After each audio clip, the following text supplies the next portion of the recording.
I'd like to start where you do with On Wanting to Change, which is the first part of the two books. We should, you write, be attentive to how we think about change, because how we think about change changes all the time.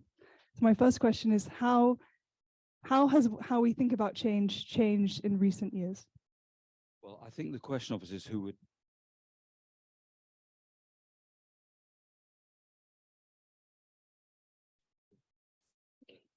Can everybody hear this?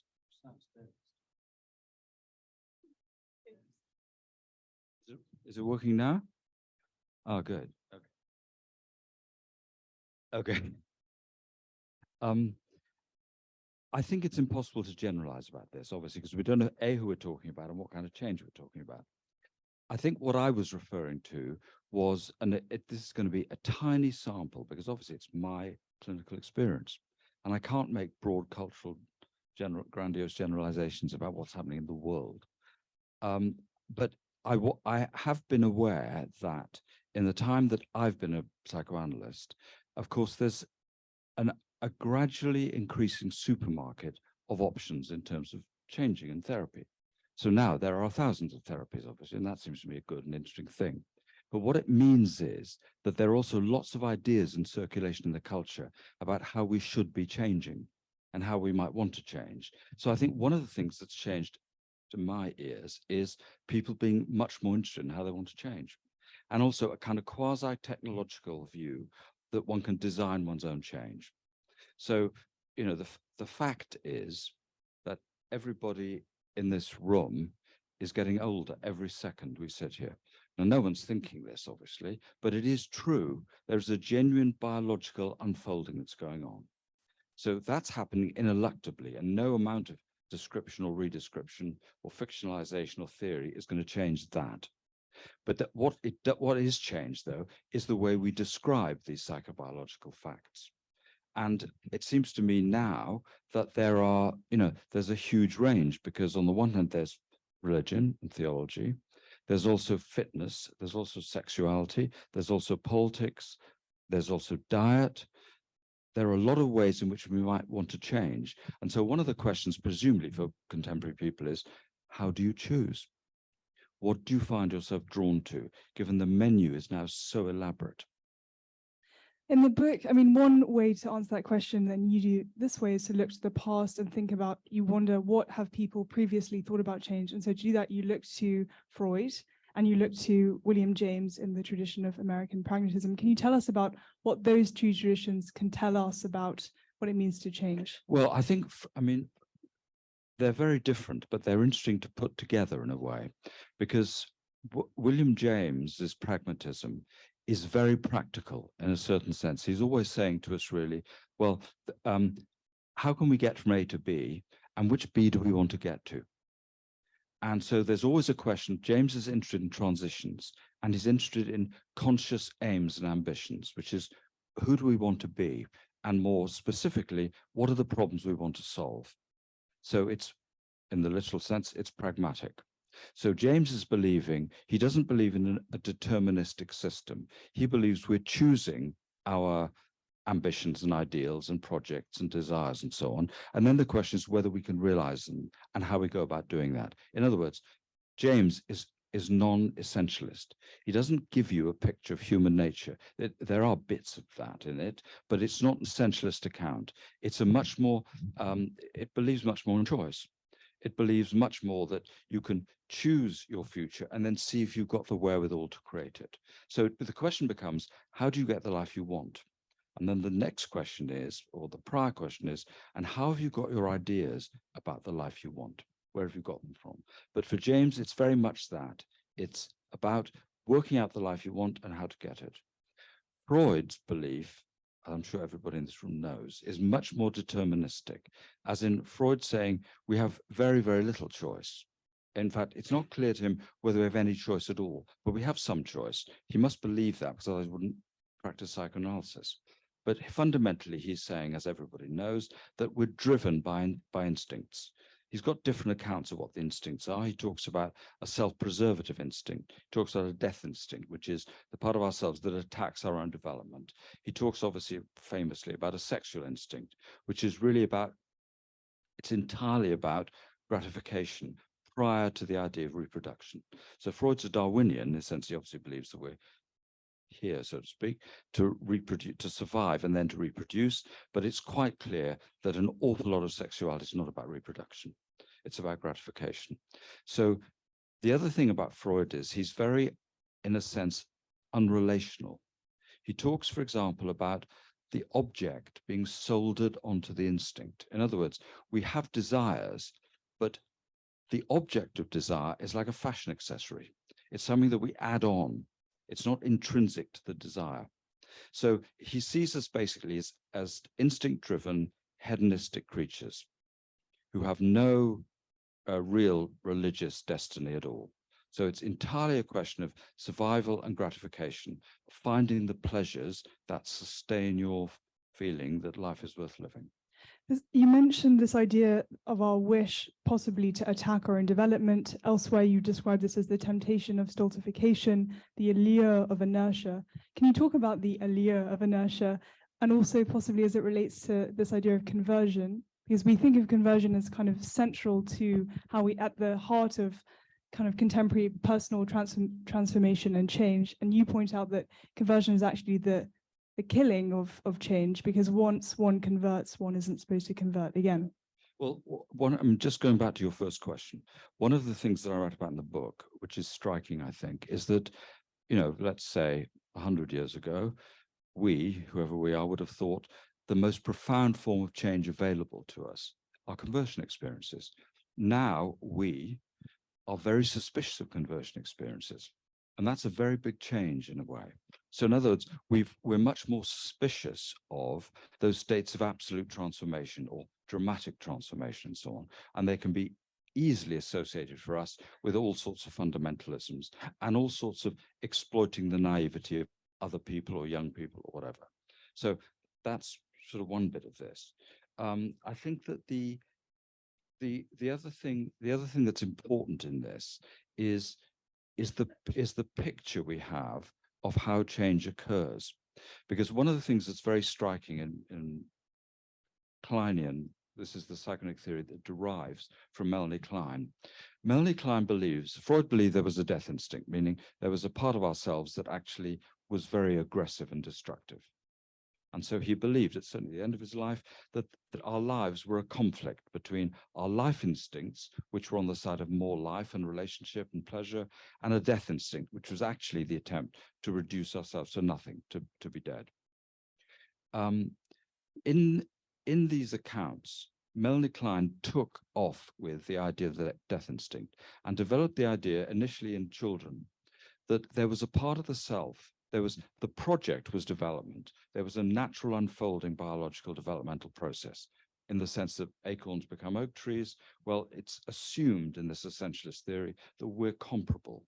There's something like that. We have true selves or essences that if they find the right environment, i.e. the right parents, if you're lucky enough to have the right parents, you will become who you are in this story. Well, Klein has a very interesting addition to this, which is that there's a part of the self that wants to attack development, that hates the idea of growing, not only growing up, but just growing at all, that actually hates life. And so it's as though we're fighting a part of ourselves that wants to make ourselves as inert, as anesthetized, as deathly as possible.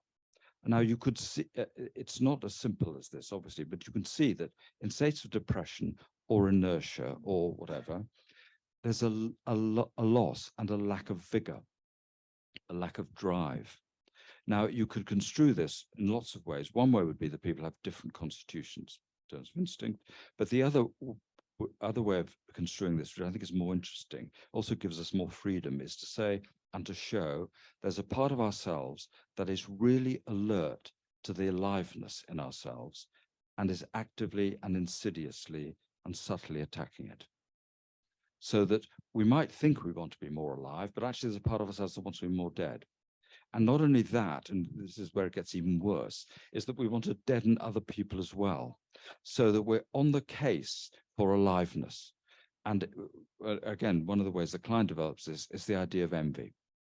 So that, and she sees this as a very powerful developmental force. And that going on to this great length. I don't want to bore anybody here, but the brief story here is the child, this is a construction, it's a fiction, but maybe true, but it may be true. The child assumes that the mother has all the good things. The child is therefore absolutely dependent on the mother. But if the dependence becomes painful or unbearable in some way, which in some way it's always deemed to be, the child begins to feel envious. And in its envious state, it attacks all the good things. So the envious adult wants to spoil or mock or ruin or pollute or detract from anything of value, wants to create in the cosmic sense of this, in a megalomaniac way, the envious person wants to create a world in which there is nothing to want. And if there's nothing to want, then there's no risk of feeling alive. But it's a desolate vision, obviously. And if we put what you've just described in conversation with conversion, if conversion is kind of the ultimate state of inertia, is it the ultimate state of being deadened to the world? We'd have to talk to the convert. I was going to say the pervert. We have to talk to the convert here, because obviously, if you are people are always converted to things that they value. And the point about conversion is not that it's a deadening and a catastrophe, is that it's a rebirth, fundamentally. So from outside, I could say, people want conversion experiences to put a stop to their change. So it's as though the part of the self that can't bear the fact they change wants a conversion experience which will settle it forever. The person who is converted believes they have acquired their best life. They're as alive as they could be.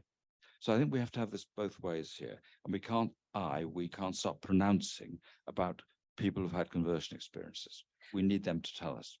But also Freud uses conversion in a particular way, which is that the conversion of exciting and unacceptable ideas to milder and more respectable ones. Yeah. So, and again, this was one source of the writing the book, was that Freud, the idea of conversion was very powerful, but in a very circumscribed way. In other words, he began to believe that people converted unacceptable desires and ideas and thoughts and feelings into somatic symptoms. So if I have a desire to look at naked bodies, I don't do that. I just keep rubbing my eyes. And I draw everybody's attention, including mine, to my eyes. And this, Freud would say, is a compromise formation. I want to look, and I stop myself looking. So what Freud's describing is how we manage to have the desires we have and stay safe enough with them. So there are two projects, self-preservation and gratification, and they're often at war with each other. So Freud believes that one of the most amazing, in some ways ingenious ways we find of surviving our nature is to create conversion symptoms. We can actually translate feelings into bodily symptoms and desires into bodily symptoms. So if I really want to and think I'll get pleasure hitting somebody, I get a paralyzed arm. In other words, it's extremely ingenious, the ways we've got of quelling ourselves, of deadening ourselves and displacing our desires. So what Freud's describing is an amazingly imaginative capacity to survive and enjoy and not enjoy at the same time. I want to just show the audience how vast your discussion of conversion is in the book, and so move on to then two of the most famous converts from history. Paul, first you discuss Paul, and then you move on to Augustine. The irony is not lost on you that Paul is possibly Western history's most famous convert. At the time that he was alive, people wouldn't have known what conversion was. It was unintelligible, anomalous, and impossible. So how would Paul have understood conversion in his own terms of his day? If you look into this, you discover that people obviously have had very powerful religious conversion experiences, but you discover that it's actually really not until the 18th century that the idea of conversion is alive in the way it is for us. So if you read theological history, you discover that in Paul's time, there was no idea of conversion. The assumption would be he had a radical, divinely inspired transformation. He wasn't converted from one thing to another. If you like, his nature was realized. so that he came into his own. So this is the religious conversion story, is of coming to fruition, of self-realization, of not simply, as we would say, becoming one's best self, but becoming one's real self or one's truer self. And for Paul, it was sin that occluded one's real self. And one's real self was in relationship with God, and through God, relationship with other people. You also use Paul's example of conversion to point out that every rupture contains continuities and that the wish for change may be in excess of the capacity for change. You cite the historian Hugh Trevor Roper, who writes, "There is no such thing as a clean break." Later, in the next book, you cite William James, who says the most violent revolutions in individuals' beliefs leave most of his old order standing. Can you tell us about maybe how we misunderstand, or as you put it, the stories we tell about change? Well, the question is, I think, what happens to whatever it is that's converted? You see what I mean? Because we're still us, whatever that means, but it does mean that something originally existent was transformed. And so we might want to believe that there's been, if you like, an abolition of the previous self. It seems very unlikely to be the case. So that, and this may be just because we're more contemporary people, we're more prone to believe in evolution and revolution. Not everybody is, but some people are. And so there's always going to be a question, if you do believe in history and Genesis and evolution and growth, then there isn't going to be the abolition of previous developmental stages. There's going to be their inclusion or their transformation. So it becomes much more a question of how you can transform what you've already got rather than getting something completely new. So it's not like having an injection, if you see what I mean. It's not like a rebodying. It's a rebirth. But what's reborn is what was there beforehand. So I think you can't get round, nor should you need to, the idea that whatever else has happened, there's a continuity, and it may be buried and you may not want to acknowledge it. But there's more likely to be continuity, I think, than rupture in actuality. And how does this look for 32-year-old Augustine underneath the fig tree weeping and hearing the phrase, pick up and read, pick up and read? Well, one of the many great things about Augustine was he really loved being a bad person when he was young, so that he wasn't somebody who was always trying to be good. In fact, he was always trying to be bad. I enjoy himself. And so you can see why this then becomes a very paradigmatic conversion experience, because he went from being, as it were, an ordinary person who wanted to have a good time to being a person who really didn't want to have a good time, and who gradually realized that was the part of himself that he was suffering from. It's rather dismaying some years, this, but obviously some years it's extremely inspiring. But it is implied in the Confessions that there was a part of Augustine that was always looking for this. His mother was a devout Christian, and obviously part of Augustine's autobiography is a protest against his mother, because his mother wants him to be a good, virtuous person, and he's determined not to be. And so one of the ways of construing this story is he eventually returned to his mother. That's not entirely inspiring as a life story, depending obviously what your preferences are here, but you could think he couldn't get away from his mother.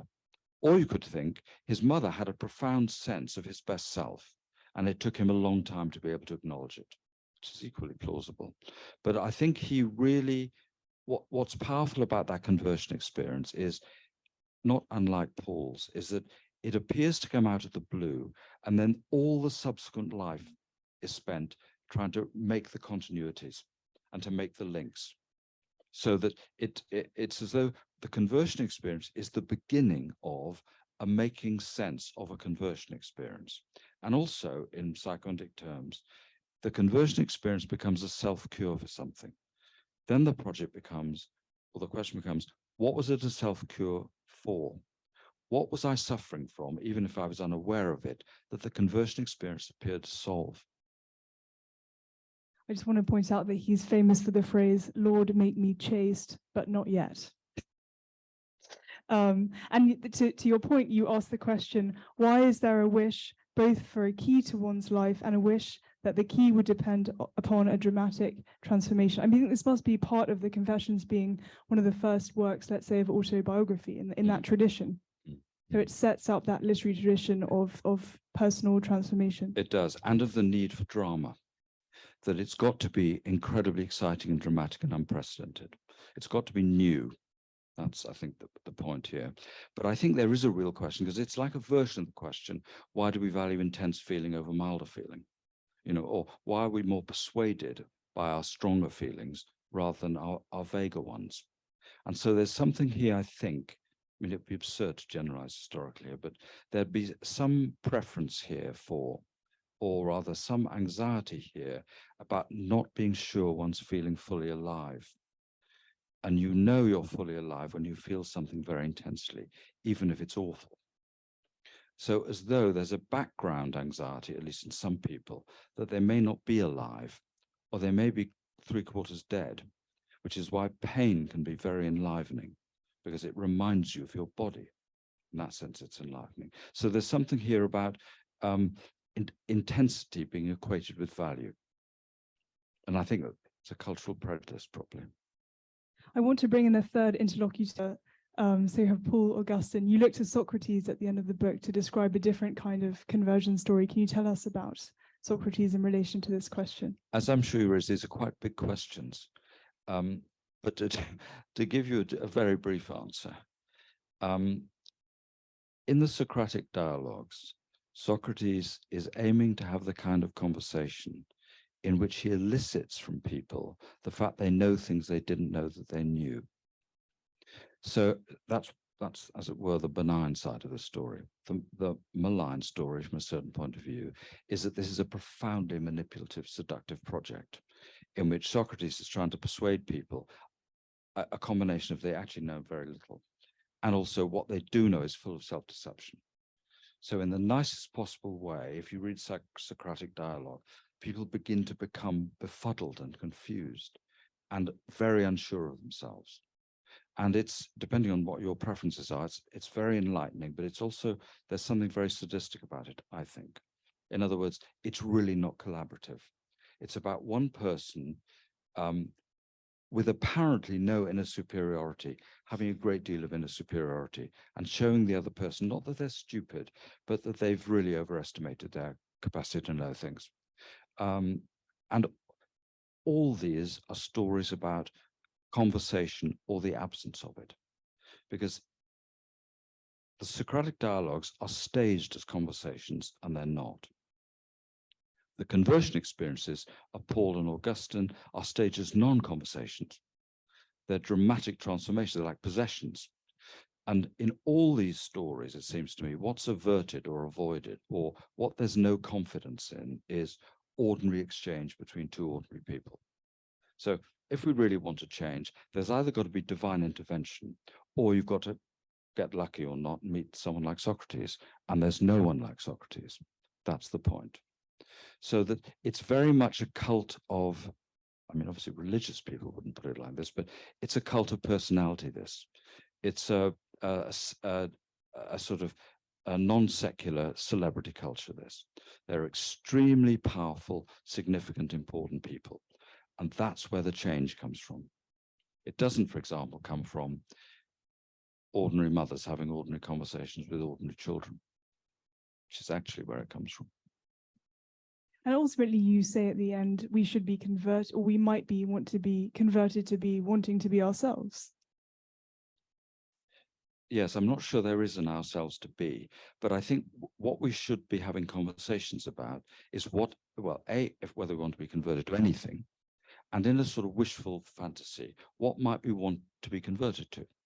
If I could be converted to anything, what would it be? And why? Why is that a good thing? You see what I mean? Because they're all they're stories about magic. And they're stories about real news as opposed to routine. The thing about conversion experiences is they break the routine, they break the repetition, they break the deadlock. And that obviously is part of the appeal. I'm going to ask you another big question because I'm going to jump on to the second book, which is essentially, you know, so if I had finished your first book and I think to myself, yes, great, I want to change, I want to converting to myself. And then I open your second book and I read that we may be as much entranced and disarmed as inspired by our fantasies of getting and being better, that the whole notion of getting better can also be a way of narrowing our minds and deferring our desires, that there may sometimes be other things we can do than get better. So then the question is, and you pose this question, how can we get better at getting better? I'm sure your publisher was delighted. You can read the book, obviously. I think that, you know, we have to go back a stage here, which is if we use the phrase getting better, we have to wonder what it is we want to get better at and why we take this betterness to be better. Because what the book is skeptical about, and indeed I am, is the unrelenting project of self-improvement and why it is we assume that we have to keep achieving things or have to keep improving ourselves as though the fundamental thing is flawed. And we've got to do a lot of work. And this is, of course, in a way, originally a religious story about redemption, that we are originally sinful and we need to be saved from our sinfulness. Well, I think we don't need to believe that anymore if we don't want to. But then, nor do we actually have to believe that we have a nature. We don't have to have an essentialist account. We can just say, we've got lots of ideas about who we might be and lots of ideas about who we want to be. And we have to see how we can put these two things together. But I would my preference here, and it's in the book, is for, broadly speaking, non-essentialist accounts of the sense in which we don't know what's possible for ourselves and other people. And that doesn't mean we're infinitely capable of everything or anything as mad as that. But it does mean we really don't know what we're capable of. We don't know what our potential is. And we shouldn't be tyrannized by realizing our potential, but we should, it seems to me, we should have access to conversations about what our ideals and ambitions might be, given we are so persecuted and brainwashed in the cultures we live in by being told what it is we really want. And it seems to me it's extremely difficult now to get a sense of what one might want, given, and again, the book in a way is in favor of frustration, because it's only in frustration you can get a sense of what you want. Whereas if the want is immediately gratified, or if you believe that if you want something, you can immediately know what it is, then you never have the experience of wanting. Yeah, and you point this out, which is essentially that people they kind of throw themselves into these processes of change, and they won't know what will happen if they do that seriously. If they really embrace change, there will be kind of surprises that emerge along the way. I think a good analogy for this is if you go for a walk with a 3 or 4-year-old child, you've got two choices. You can take the child for a walk. You can go to the park. You can go to the shops. If you let the child guide you, you'll be all over the place. The child will follow its curiosity, and you'll be going around in circles, and you'll stop, and you won't get anywhere, probably. But of course, the child will have followed its curiosity and its desire. So for me, that's a picture of a purposive self and a distractible self. A purposive self that claims to know what it wants, and another version of oneself that sort of has no idea what it wants and is looking around and trying things out. And so that, for me, both parts of the self seem to me of value here, both versions. But the risk is that the purposive self takes over, and it effectively is tyrannical. So it's as though the project is, I've got to work out what I want and see if I can get it, as opposed to thinking I've got no idea what I want, and wanting might be experimental, and there might always be approximations. There's going to be no absolute satisfaction, but the approximations do matter. And I need to be free to do what John Stuart Mill calls experiments in living. And that an awful lot of living might actually be experiments in living, especially desiring, wanting. What are some things that one could do to kind of help bring the experiments of living into one's life? Well, the glib answer that would be yes, take risks in a way, or there's a character in one of Norman Mailer's novels who says, you learn everything fighting your fear. So you don't allow yourself to be dominated by fear. You take risks, you act counterphobically, you do things you don't want to do, partly, but also there can't be a menu for this, because everybody's got to evolve their own sense of what this might involve for them. But I do think that, there are people who want and like a routinized, familiar self. And nobody's in a position to say this is, ridiculous or bad, but people who want something else or more life than the conventional reality presents to them, they need ways out of it. They need, obviously this is one of the reasons that psychoanalysis is invented, which is how do you get out of the trap of being yourself? In other words, as though your character has become a refuge and a prison, and the person you believe yourself to be is actually too frustrating or too painful. So, Lacan says at one point, everybody believes that they are who they think they are. And of course, he goes on to say that, of course, it's exactly the opposite, that knowing ourselves is the most defensive thing we ever do. I also want to talk about the kind of, or characterize, if you like, the nature of this change, because at the end of the second book, on Getting Better, you cite William James's essay, Pragmatism, in which he describes the process of how we acquire the new, and he uses various verbs: patching, tinkering, soaking in, staining, tinging, absorbing, embedding, cooking, stewing. You write these are processes of addition and transformation, pictures of something acting on something else, often gradually.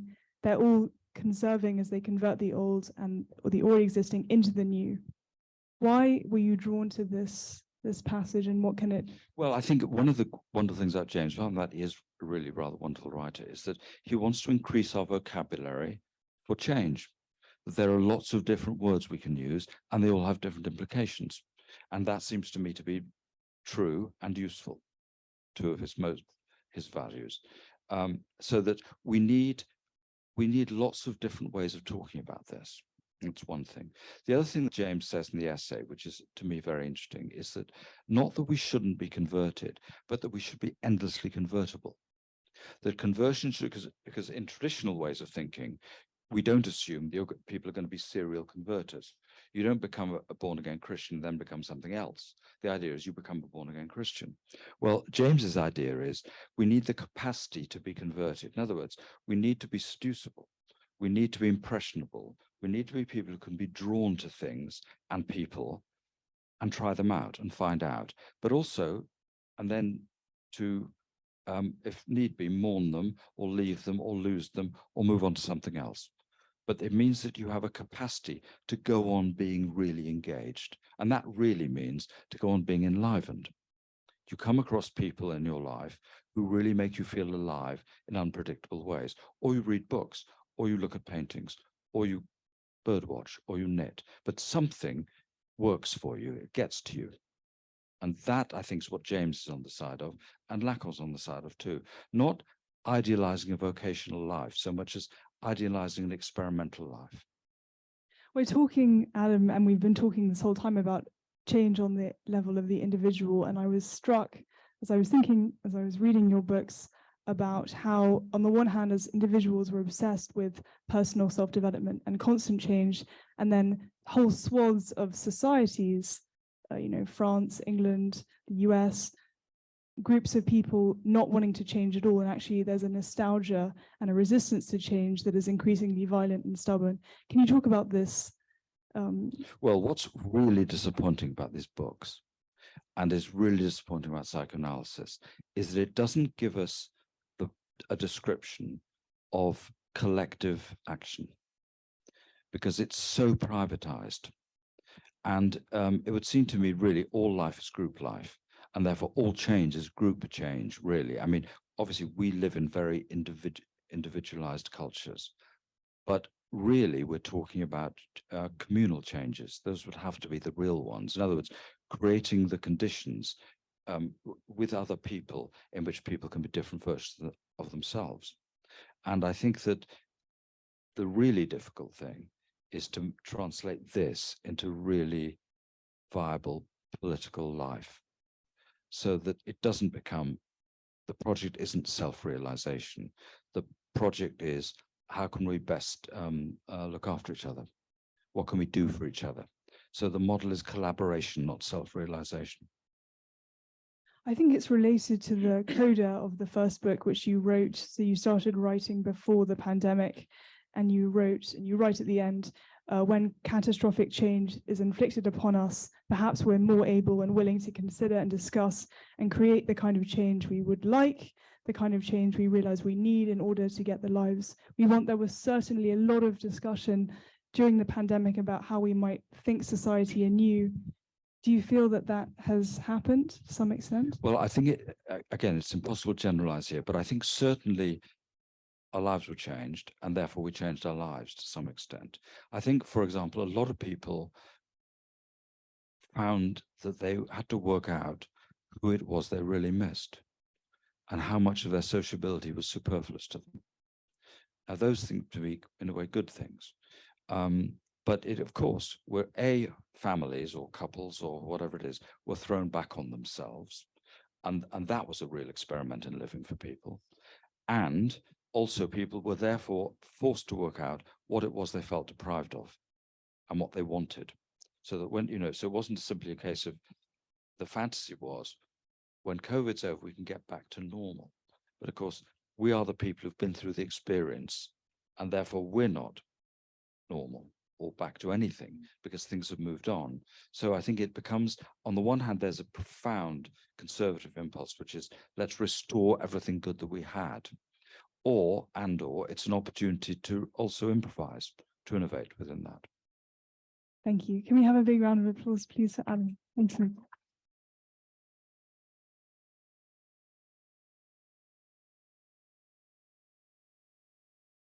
So now I will refer you to Alfonso, who's on the move. Do you have, I can't see. You're just walking around. Alfonso has the microphone and he will bring it to you if you have a question or a comment. Thank you very much. Any ideas on what Marcel Proust might say about conversions? Well, yes and no is the answer to that. I mean, I obviously can't speak on Proust's behalf, but I think what Proust is describing in the famous scene that we all know could be akin to a conversion experience, or certainly that's some kind of analogy.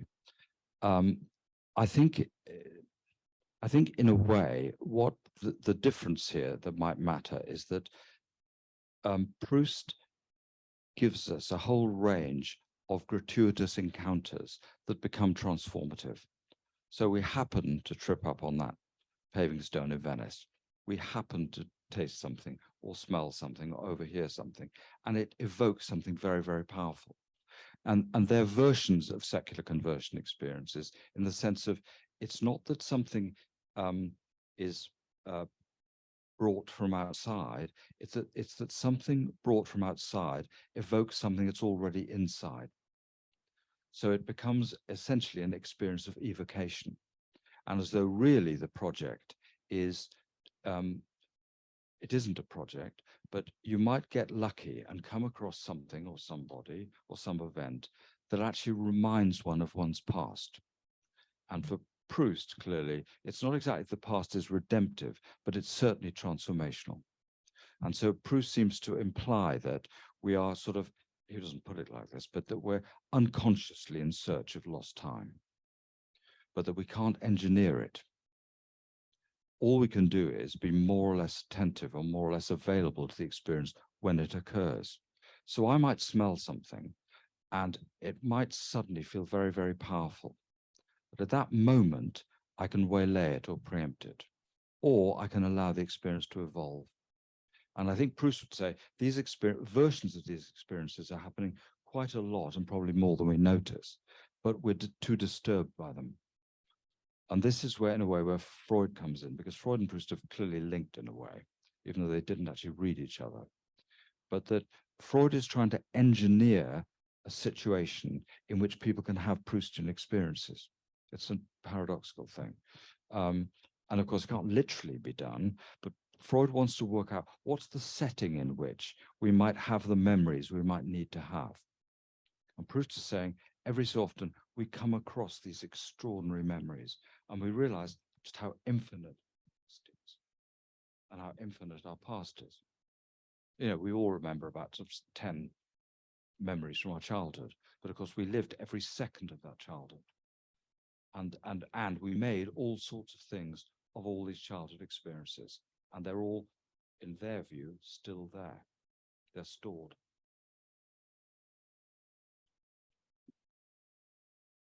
For those who, their first time at the library, we make sure that Proust comes up at all of our literary events. So thank you for asking that question, because we would have had to bring him up at some point.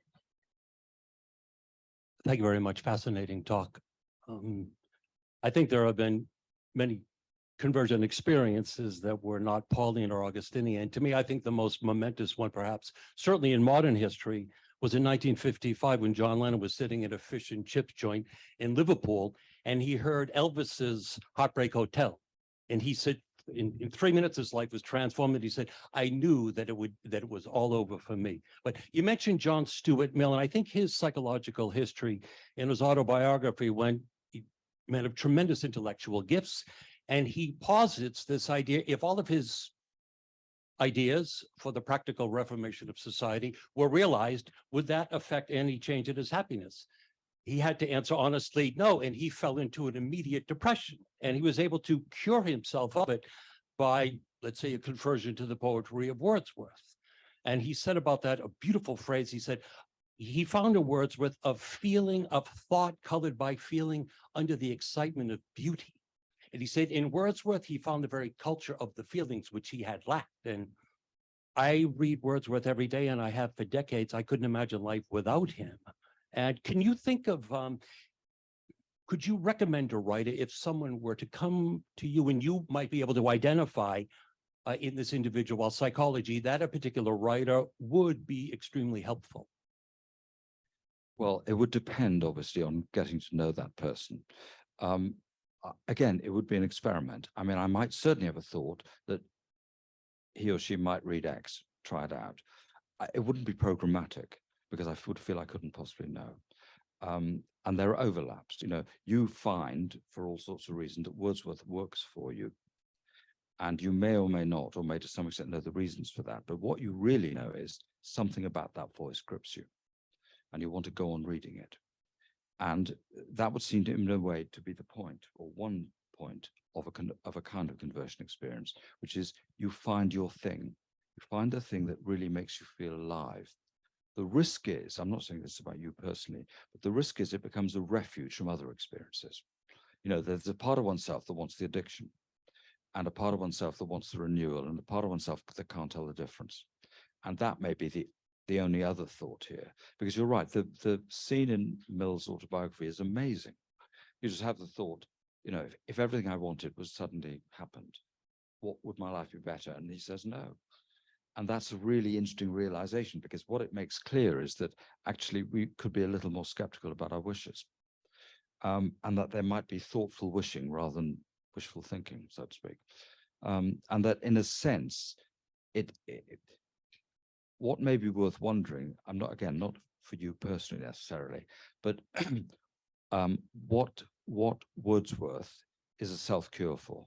Because what it might be a self-cure for might be as interesting to you as Wordsworth is. It's a possibility.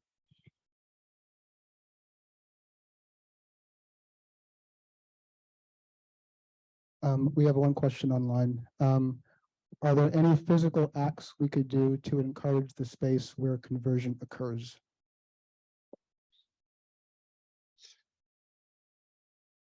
Well, the question, which is raised by the question, obviously, is can you create the conditions for conversion? And I think the answer to that must be no, but you can be more or less averse, I think.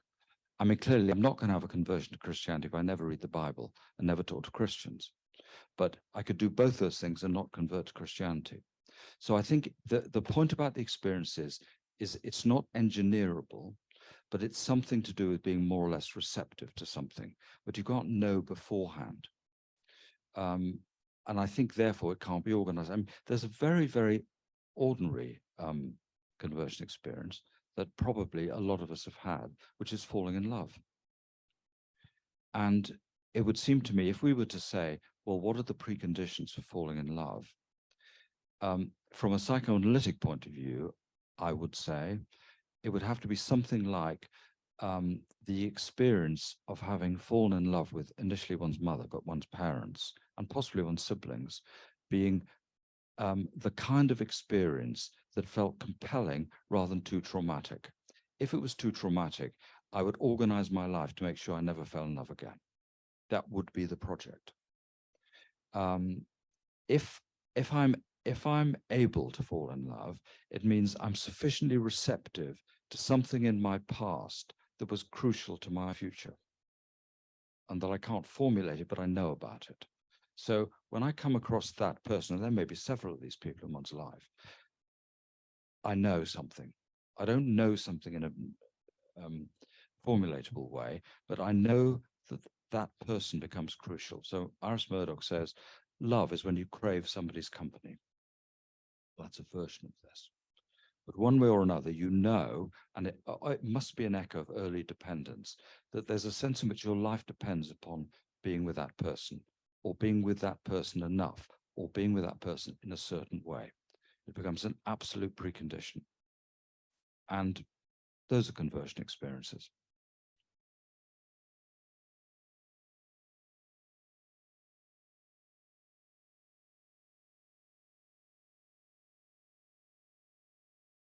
Thank you for these ideas. I'm just wondering how you would apply this idea of conversion and the desire to change to people suffering from an addiction.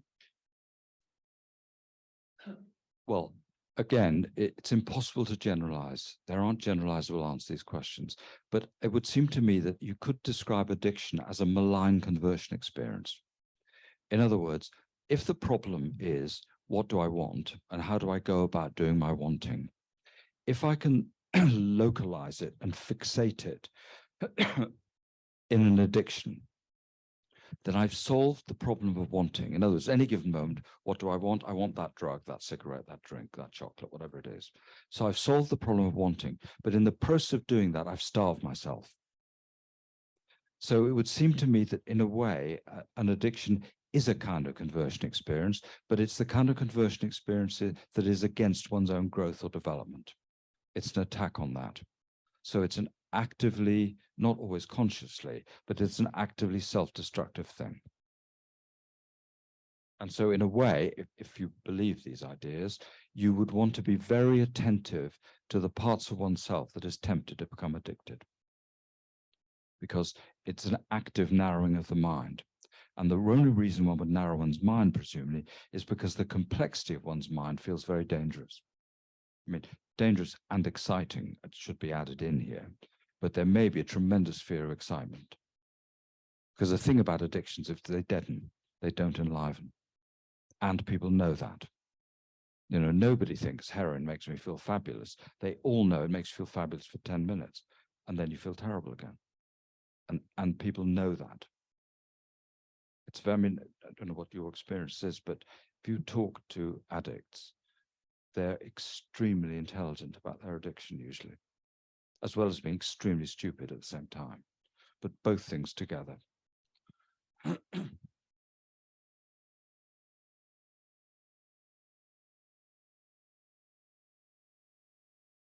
Thank you. It's really interesting, all this. My question has to do with, so if we define part of being a human being is to be fully alive and to feel our five senses as much as possible and as often as possible, I think. And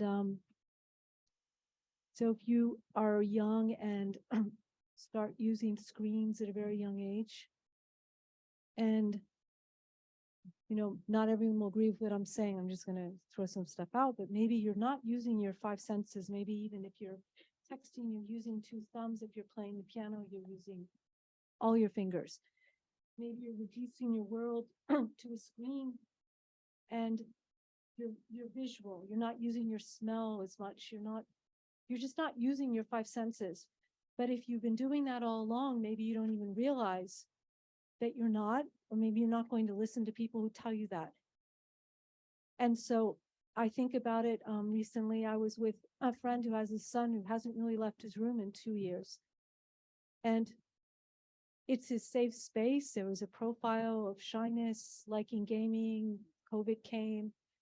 And now he just thinks that the only world is a digital world. I don't need to see people. I can talk to them.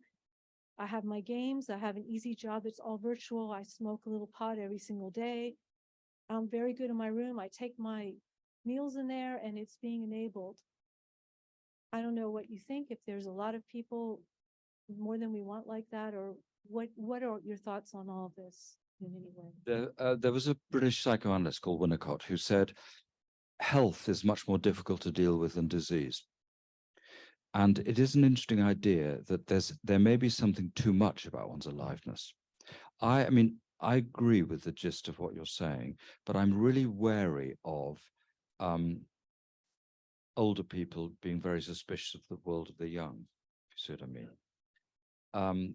Because you could say what's happening is new kinds of people are being produced. So let's say we, whoever we are, believe in sociability and exchange. They might say to us, well, actually, I don't believe in sociability and exchange. I believe in what I might call a masturbation fantasy. In other words, there are two things here. The question in terms of development is, how do you get from a masturbation fantasy to a relationship with a real other person? And it would seem to me lots of people could perfectly legitimately say, I much prefer my masturbation fantasies because, as Anna Freud famously said, in my masturbation fantasies, I can have my eggs done exactly how I want them. And so it isn't odd, it would seem to me, that there might be a lot of people, especially that the external world becomes more and more persecutory, more and more people who want to retreat into a more omnipotent internal world and privacy. But we'll see, because, you know, eventually this will reach its own level, presumably, which is that we're now obviously being thoroughly exploited by the capitalist technology that's available. So we can go on buying this stuff until we can't, or until we sicken. Because nobody can go on doing anything forever in that sense. And so I think what will be interesting will be for our children who've grown up with this stuff, what they end up doing with it, whether it becomes simply the way they live or whether it produces a counterculture, and that it actually stimulates people to think, well, if we don't want this, or if this sickens us, what do we want? And that would seem to me to be a good thing. But I don't think the solution to this is to, as it were, stop our children having phones.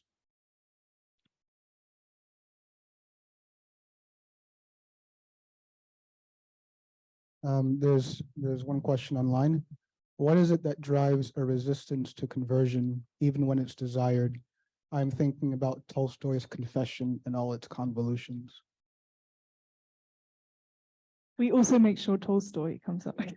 Oh, I'm glad. Is there anybody else we should mention? I don't know. Or is that more or less it? Okay, good. Yeah, Shakespeare. Well, now we've said it. Well, you've done that now. So that's fine. I think, yes, I mean, I think there are very obvious reasons why someone would would fear the risk of a conversion, because, you know, in a banal sense, people are frightened of change, but also it is an unknowable transformation. And you can't, of course, conversions don't come with guarantees. You don't know it's going to get you the life you want. You sort of believe it will and you hope it will and so on, but you can't know that. So I think there'd be very good reasons to resist conversion experiences, and also to resist the idea of conversion as the best picture of change. That it needn't be dramatic and total. It could be incremental and it could be provisional. It could be temporary. But I think the absolutes here, it's worth being wary of.